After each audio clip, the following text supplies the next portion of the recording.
नमस्कार दोस्तों। आज के वीडियो में हम लोग HDFC बैंक के इंटरनेट बैंकिंग के द्वारा एक IPO में अप्लाई करना सीखने वाले हैं।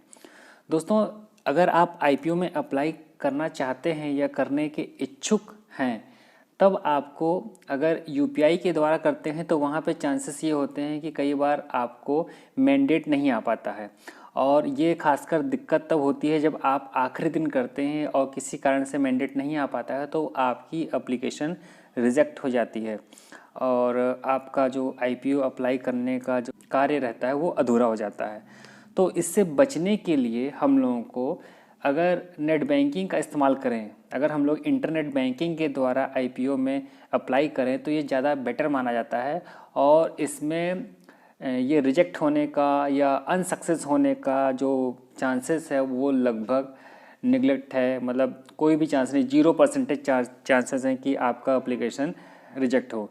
तो चलिए देखते हैं कि ये कैसे होगा, और इसके लिए हम लोग अपने मोबाइल का ही इस्तेमाल करेंगे और मोबाइल के द्वारा ही कोशिश करेंगे जानने की कि आप किस तरीके से अप्लाई कर सकते हैं। ठीक है, तो चलिए सबसे पहले हम यहाँ गूगल अपना ओपन कर लेते हैं और गूगल में डालते हैं HDFC नेट बैंकिंग। मैं भी आज ये पहली बार करने जा रहा हूँ और जो भी होगा आपके सामने ये ओपन होता जाएगा। अब यहाँ पर आपको दिख रहा होगा continue to new login page for internet net banking, है ना। इसके ऊपर क्लिक कर देते हैं। चलिए भाई, इसके ऊपर हमारा क्लिक हो रहा है। अब आपको यहाँ पर अपना कस्टमर ID डाल देना है। अगर कस्टमर ID आपने पर्सनलाइज कर ली हो और ना की हो तो मैंने एक वीडियो बना रखा है, आप देख लीजिएगा किस तरीके से आप अपनी मनपसंद की कस्टमर ID बना सकते हैं। नहीं तो एक नंबर्स में मिलता है बैंक के द्वारा, वो आपको यहाँ पे डालनी है। चलिए हम यहाँ पे डालते हैं। दोस्तों, कस्टमर ID हमने डाल दी है। डालने के बाद में आपको सिंपली कंटिन्यू पर क्लिक कर देना है। चलिए हमने कंटिन्यू पर क्लिक कर दिया। अब यहाँ पर आपको बोल रहा है पासवर्ड या पिन डालने के लिए, तो हम यहाँ पर अपना पासवर्ड डालेंगे। तो दोस्तों, हमने यहाँ पासवर्ड डाल दिया है। पासवर्ड डालने के बाद हम स्क्रॉल नीचे करेंगे और जो भी हमारी इमेज वगैरह है उसको हम चूज़ कर लेंगे। आपने जब नेट बैंकिंग के लिए अपना सब बना रहे होंगे तब ये सारी चीज़ें पूछी जाती हैं। यहाँ पर आपने देखा, हमने इस पे टिक कर दिया और चूज़ कर लिया है। अब यहाँ से हम लॉगिन कर देंगे। चलिए लॉगिन पे हम क्लिक कर देते हैं। तो कुछ इस तरीके से आपका पेज ओपन हो जाएगा। अब हमें जो ये आप रिक्वेस्ट वाला देख रहे हैं और यहाँ पर ये जो एरो देख रहे हैं, यहाँ पर क्लिक करना है। चलिए इसके ऊपर हम क्लिक करते हैं। क्लिक करने के बाद में आपको नीचे की ओर आ जाना है। ठीक है, इसको हम स्क्रॉल करते हैं और ऊपर की ओर ले जाते हैं। ठीक, अब आप देखिए नीचे से जो तीसरा ऑप्शन है, अभी मैं खोज रहा था तो मुझे दिक्कत हो रही थी, कहाँ गया ये वाला, जहाँ IPO/राइट इशू लिखा हुआ है, इसके ऊपर क्लिक करना है। चलिए इसके ऊपर हमने क्लिक कर दिया। क्लिक करने के बाद हमें ऊपर चले जाना है। ठीक है, और यहाँ पर जो भी चीज़ें हैं वो लिख करके आ रही हैं, IPO या राइट इशू आपको दिख रहा होगा। तो यहाँ पर हमें कंटिन्यू वाला जो ऑप्शन है इसके ऊपर क्लिक करना है। ठीक, तो चलिए इसके ऊपर हमने क्लिक कर दिया। अब देखते हैं क्या आगे ये बोल रहा है। अब आगे आपके सामने यहाँ पर क्या दिख रहा है, तो जो भी चीज़ें इस समय लेटेस्ट चल रही हैं वो सारी चीज़ें आपको यहाँ पर दिख रही होंगी। ठीक है, यहाँ पर जैसे कि हम लोग जिस IPO में अप्लाई करने वाले हैं, ये टेगा इंडस्ट्रीज़ लिमिटेड का IPO है, और यहाँ पर आपको जो इनका बैंड प्राइस है 443 से 453 तक वो शो हो रहा है। और आगे आप करेंगे तो यहाँ पर आपको क्वांटिटी शो हो रहा है। तो क्वांटिटी याद रखिए, क्योंकि अगले पेज में जाएंगे तो यहाँ पे क्वांटिटी आपको शो नहीं होगी। तो जो लॉट साइज़ है इसका वो 33 का है, 33 शेयर्स का है। ठीक है, साथ में आपको यहाँ पर देखने को मिल जाएगा स्टार्ट डेट। स्टार्ट डेट क्या है, 1/12, और एंड डेट है 3/12, यानी कि कल ये लास्ट डेट है। और इसके नीचे जो एक्शंस वाला ऑप्शन है, इसके नीचे लिखा है अप्लाई, तो इसके ऊपर हमें क्लिक कर देना। ये ब्लू कलर से आ रहा है। ठीक है, चलिए हम अप्लाई पे क्लिक करते हैं और देखते हैं आगे क्या आता है। अब आगे आपके सामने ये पेज दाहिने से बाएं की ओर मैं कर रहा हूँ। देखने में काफ़ी कठिन टाइप का लग रहा है, लेकिन ऐसा कुछ है नहीं। इसको देख के घबराइएगा नहीं, आराम आराम से हम लोग करते हैं। ठीक है, अब ऊपर देखिए, यहाँ पर यहाँ पे हमारा IPOs वाला सेगमेंट पहले से ही चूज़ है और यहाँ पर ये बोल रहे हैं सेलेक्ट इन्वेस्टर स्टेटस। चलिए इसके ऊपर हम क्लिक करते हैं ज़रा, और यहाँ पर ये पूछ रहे हैं कि भाई आपको किस कैटेगरी में करना है। तो हमें जो है, आप देख रहे होंगे जो सेकंड वाला ऑप्शन है रिटेल टेगा इंडस्ट्रीज़, है ना, हम ये HNI वाले में नहीं करने वाले हैं, तो हम चूज़ करेंगे रिटेल वाला, यानी कि जो ये वाला ऑप्शन है इस पर हम क्लिक करेंगे। चलिए इसके ऊपर हमने क्लिक कर दिया, चलो भाई क्लिक हो जाओ, ठीक है। अब ये जो भी इन्होंने अपना आ रहा है कि भाई आपका पैसा ब्लॉक हो जाएगा, जो भी चीज़ें हैं वो इन्होंने लिख करके दे दिया है, इसको हम सिंपली ओके कर देते हैं, ठीक। अब आप ऊपर देख रहे होंगे यहाँ पर आ गया है आपका लिख करके रिटेल टेगा इंडस्ट्रीज़, ठीक है। अब यहाँ पर शेयर्स बिड फॉर बोल रहा है, यहाँ पर शेयर्स बिड फॉर, कितने शेयर्स के लिए आप बिड करना चाहते हैं। ये पहला ऑप्शन है, दूसरा ऑप्शन है, तीसरा ऑप्शन, आप अलग अलग प्राइस में बिड कर सकते हैं, लेकिन हम सिर्फ एक बार लगाएंगे। 33 का लॉट है तो हम यहाँ पे 33 डालने वाले हैं। यहाँ पे हम भरेंगे 33, ठीक है। और यहाँ पर कह रहा है, क्या कह रहा है कि प्राइस पर शेयर, ठीक है। तो जो मैक्सिमम साइज़ है, जो मैक्सिमम प्राइस है, तो इसके चूज़ करने के लिए हम यहाँ पे कट ऑफ प्राइस पे टिक कर देंगे, और कट ऑफ प्राइस पे जैसे ही आप टिक करेंगे ऑटोमेटिक ये 453 रुपया जो हायर साइड है उसको ले लेगा, और नीचे आपको टोटल अमाउंट शो हो जाएगा 14,949 रुपया, ठीक है। तो अब आपको क्या करना है, आना है नीचे, यहाँ पर आपको दिख जाएगा एप्लीकेंट नेम, और यहाँ पे एप्लीकेंट का पैन नंबर। यहाँ पर सेकंड एप्लीकेंट हमारा कोई है नहीं तो हमें डालना नहीं है, और क्योंकि ये इंडिविजुअल का है तो सेकंड और थर्ड वाले से हमें कोई मतलब नहीं है। आगे यहाँ पे डेट ऑफ बर्थ बोल रहे हैं, तो डेट ऑफ बर्थ जो ये वाला ऑप्शन है यहाँ पे डेट ऑफ बर्थ, तो हम इस जगह क्लिक करेंगे तो हमारे पास डेट ऑफ बर्थ भरने का ऑप्शन आ जाएगा। तो हम यहाँ से डेट ऑफ बर्थ भर देते हैं। हमने डेट ऑफ बर्थ भर दी है।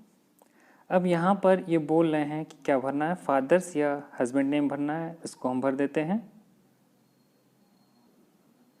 इसके बाद में ये बोल रहे हैं कि डिपॉजिटरी यहाँ पर कौन सी है, NSDL है या CDSL। इसके ऊपर जैसे हम क्लिक करेंगे तो आपके पास दो ऑप्शन देखिए आपको मिल रहा है, NSDL का एक ऑप्शन मिल रहा है, एक CDSL का मिल रहा है। तो आपको ये देखना पड़ेगा कि आपका जो ब्रोकर है ना, जिस ब्रोकर के साथ में भी आपका डीमैट अकाउंट ओपन है वो किसके साथ में ओपन है। जैसे ज़ीरोधा है तो वो CDSL के साथ में आपका अकाउंट ओपन करता है।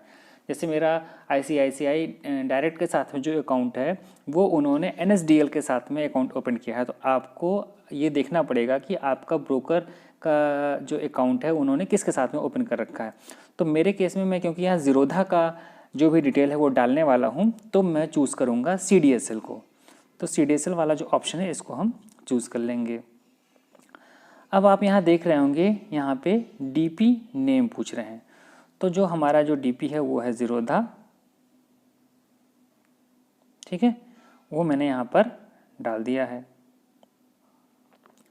अब आगे ये क्या पूछ रहे हैं, यहाँ पर पूछ रहे हैं DP ID, और यहाँ पे पूछ रहे हैं बेनिफिशियरी अकाउंट नंबर। तो ये डिटेल हमें कहाँ मिलेगी, अब इसके लिए चलना पड़ेगा हमें अपने ज़ीरोधा वाले में, ठीक है। तो वहाँ पर चल के देखते हैं कि हमें ये DP ID कहाँ पे मिलेगी। तो दोस्तों जो DP ID या जो भी डिटेल था, बेनिफिशियरी अकाउंट नंबर आपने देखा था अभी, वो जो मांग रहा था वो आपको मिलेगा कहाँ से। उसके लिए आपको ज़ीरोधा में लॉगिन कर लेना है, और लॉगिन करने के बाद जो यहाँ बना हुआ इसके ऊपर हम क्लिक करते हैं। क्लिक करने के बाद में कहाँ जाया जाए, हम लोग चलते हैं अपने पोर्टफोलियो वाले सेगमेंट में, यहाँ पर क्लिक करते हैं। ये कंसोल वाला है, चलिए यहाँ क्लिक करने के बाद में देखते हैं ये हमें कहाँ ले आता है। क्लिक करने के बाद क्रोम से हम लोग इसको ओपन कर रहे हैं, ठीक है, और ये हमारा ओपन हो गया है। ओपन होने के बाद में जहाँ पे ये 3 लाइनें खींची हुई हैं ये वाली, इसके ऊपर हम क्लिक करते हैं। चलिए वहाँ पे क्लिक किया हमने। क्लिक करने के बाद में अब हम जाएंगे माई अकाउंट्स में। चलिए इसके ऊपर हमने क्लिक कर दिया। यहाँ पे क्लिक करने के बाद में अब यहाँ पर जो 3 लाइनें व्यू ऑल कैटेगरीज है, यहाँ पे जो 3 लाइनें दिख रही है इसके ऊपर हम क्लिक करेंगे। इसके ऊपर क्लिक करने के बाद में जो आपको दिख रहा है डीमैट, इसके ऊपर क्लिक करना है। चलिए इसके ऊपर क्लिक कर दिया। तब आप देख रहे होंगे आपको डीमैट आईडी आपको यहाँ पर मिल जाएगी, ये वाली, और ये होती है करीब 16 डिजिट की होती है। यहाँ पे लिखा भी है for IPO application and CDSL T PIN authorisation, तो ये आपको डालना होगा वहाँ पर। और यहाँ पर आपको BOID भी मिल जाएगी। और BOID अगर आप देख रहे होंगे तो BOID बेसिकली होती क्या है, ये आपकी 83 यहाँ से इसका आधा नंबर होता है, ठीक है।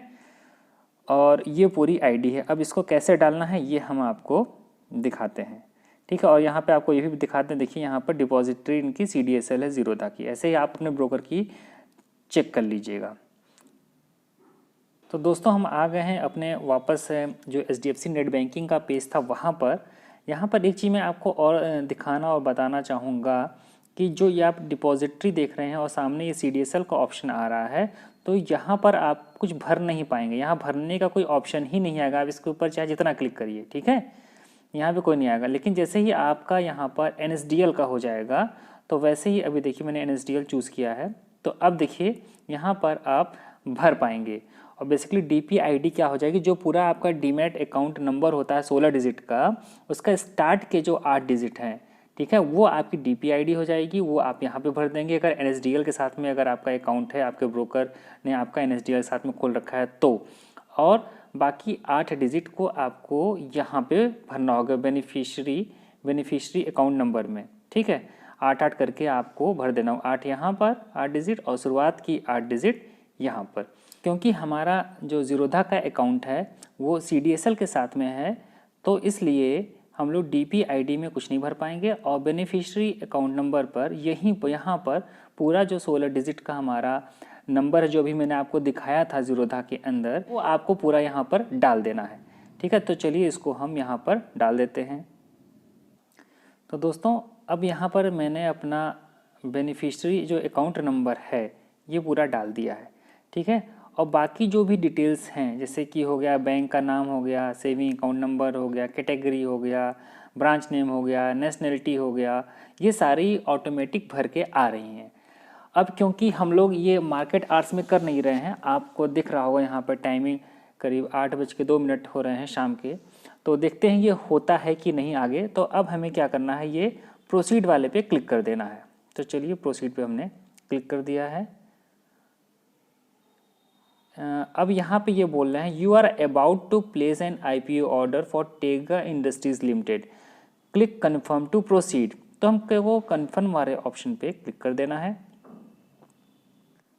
तो दोस्तों कन्फर्म वाले बटन पे जब हमने क्लिक किया था तो थोड़ी देर बाद में ये इस तरीके से आया हमारे पास में, disclaimer for applying in IPO and right issues including call money via online mode HDFC bank limited net banking dear customer the following are the IPO, मतलब जो भी डिटेल्स है वो आ गई है। उसके बाद यहाँ पर ये बोल रहे हैं आई एग्री पे। चलिए अब आई एग्री पे भी भाई क्लिक कर देते हैं। तो हमारे सामने कुछ इस तरीके का पेज ओपन हो रहा है। ये सारी डिटेल वगैरह हैं भर करके आ रही हैं और यहाँ पर ये आ जाएगा आपको प्लेस ऑर्डर। प्लेस ऑर्डर पे अब हमें क्लिक कर देना है। प्लेस ऑर्डर पे क्लिक करेंगे तब आ जाएगा यहाँ पे आपके पास कंफर्म करने के लिए। अब आपको क्या करना है, आपके सामने इस तरीके का पेज ओपन हो जाएगा, पॉपअप का पेज ओपन होगा और यहाँ पर आपको क्या कर देना है, सबमिट वाले बटन पे क्लिक करना है। चलिए हम इसको सबमिट कर देते हैं। तब आपके पास ये देख रहे होंगे लिख करके आ गया है your bid has been successfully placed, your IPO application number is इतना एंड ट्रांजेक्शन नंबर इज़ इतना, ठीक है। अब यहाँ से हम इसको क्लोज़ कर देते हैं। तो इस तरीके से आप नेट बैंकिंग के द्वारा, HDFC नेट बैंकिंग के द्वारा IPO में बहुत ही आसानी से अप्लाई कर सकते हैं। और इस तरीके से जब भी आप अप्लाई करेंगे तो आपका रिजेक्ट होने का चांसेस 0 है। इस वीडियो में इतना ही, मिलते हैं नेक्स्ट वीडियो में, तब तक के लिए नमस्कार।